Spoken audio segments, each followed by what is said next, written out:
வணக்கம். என்னோட பேர் துர்கா. நான் ஜா யூனிவர்சிட்டியில் பிஎஸ்சி அக்ரிகல்ச்சர் 3rd இயர் படிக்கிறேன். இப்போது இந்த வீடியோவில் நம்ம பார்க்க போகிறது வந்து ருகோஸ் ஸ்பைரலிங் ஒயிட் ஃப்ளை. இதை வந்து தமிழில் வந்து வெள்ளை ஈ அப்படின்னு சொல்லுவாங்க.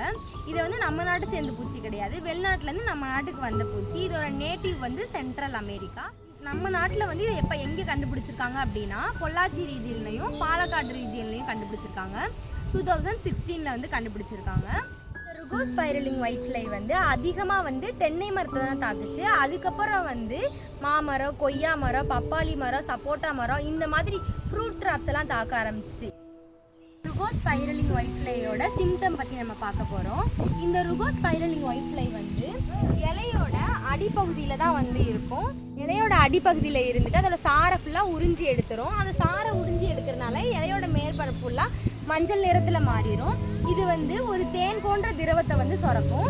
தேன் போன்ற திரவத்தை அந்த தேன் போன்ற திரவம் வந்து ஒரு 2 நாள் 3 நாளில் வந்து இந்த மாதிரி பிளாக் கலரில் ஆயிரும். இந்த பிளாக் கலரில் ஆனதுக்கப்புறம் வந்து ஃபோட்டோசிந்தசிஸ் வந்து நடக்க முடியாது.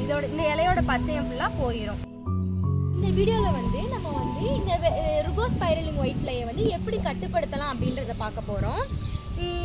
இப்போ வந்து இந்த செடியில் வந்து அந்த வெள்ளை ஈ இருக்கிறத நம்ம பார்த்துட்டோம் அப்படின்னா ஃபஸ்ட்டு வந்து ஃபார்மர்ஸ் எல்லாரும் என்ன பண்ணணும் அப்படின்னா முதல்ல வந்து அதிகமான ஃபோர்ஸில் வந்து வாட்டர் சப்ளை வந்து அந்த இலையில அடிச்சு விட்டோம் அப்படின்னா அந்த வெள்ளை ஈ எல்லாம் வந்து போயிடும்.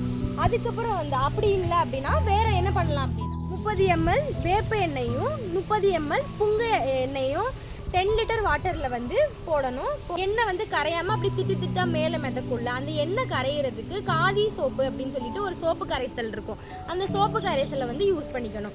யூஸ் பண்ணி அந்த இலையில ஸ்ப்ரே பண்ணோம் அப்படின்னா அந்த வெள்ளையை வந்து நம்மளால் கட்டுப்படுத்த முடியும்.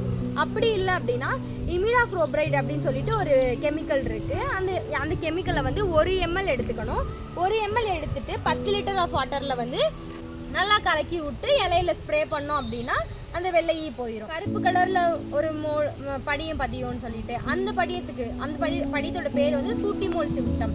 அதுக்கு வந்து நம்ம என்ன பண்ணலாம் அப்படின்னா கரைச்சி அந்த இலையில ஸ்ப்ரே பண்ணதுக்கப்புறம் அது காஞ்சிரும். காஞ்சதுக்கப்புறம் அந்த கருப்பு படிவத்தோட சேர்ந்து வந்துடும். அதே மாதிரி மைதா மாவு கரைச்சி யூஸ் பண்ணலாம். அப்படி இல்லைன்னா அந்த வடிச்ச கஞ்சி இதெல்லாம் வந்து நம்ம யூஸ் பண்ணோம் அப்படின்னா அந்த கருப்பு கலர் படிவம்லாம் போயிடும்.